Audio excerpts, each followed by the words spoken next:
السلام علیکم ګرانو دوستانو. نن به زه تاسو ته یو ډیر بد خبر درکړم چې د افغانستان دغه شپږیزه لیګ چې ډیر په کامیابۍ سره روانو بغیر د کوم مشکل نه دغه شپږیزه لیګ کې لوبې ترسره کیدونکې ولې هر وخت لوبې ترسره کیدونکې ولې او ډیر زیات خلک هم شپږیزې ته نندارچیان هم ورته ډیر زیات راتلل، خو نن ورکې یوه ډیره بده پیښه ترسره سوله. ویډیو تر اخره پورې وګورئ، په هر څه به تاسو پوه سئ. زه به تاسو ته ووایم چې د افغانستان دغه شپږیزه لیګ چې ډیر په کامیابۍ سره ترسره کیدونکی او ښه خبر پکې دا و چې ډیر زیات خلک په شوق سره دغه لوبې کتلې.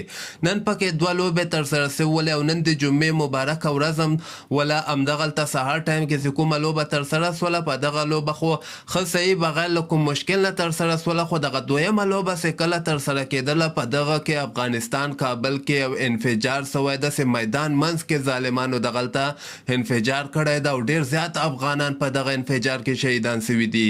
دغلته اوسه پورې دقیق معلومات نه ده سوی چې څومره افغانان پکې شهیدان سوي دي، خو هغه تېره جمعه که تاسو ته یاد په همدغه شپږیزه کې د جمعې مونځ هم وسه، همدغه میدان کې د جمعې مونځ هم وسه. نن ورکې یو ځل بیا د جمعې مونځ هم سوی او دغه جمعې مونځ نه وروسته چې کله دویمه لوبه شروع سوله دغلته یو بیټنګ ترسره سو او منځ کې ورکې انفجار وکړه ظالمانو او ډېر زیات افغانان په شهادت باندې ورسول.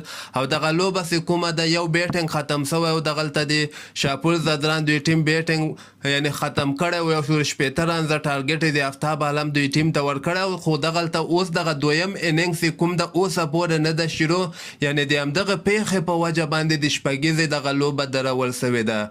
ډېر زیات ورباندې خفه سومه. تاسو هم خپل نظر لاندې ما سره په کمنټ کې شریکولی سئ.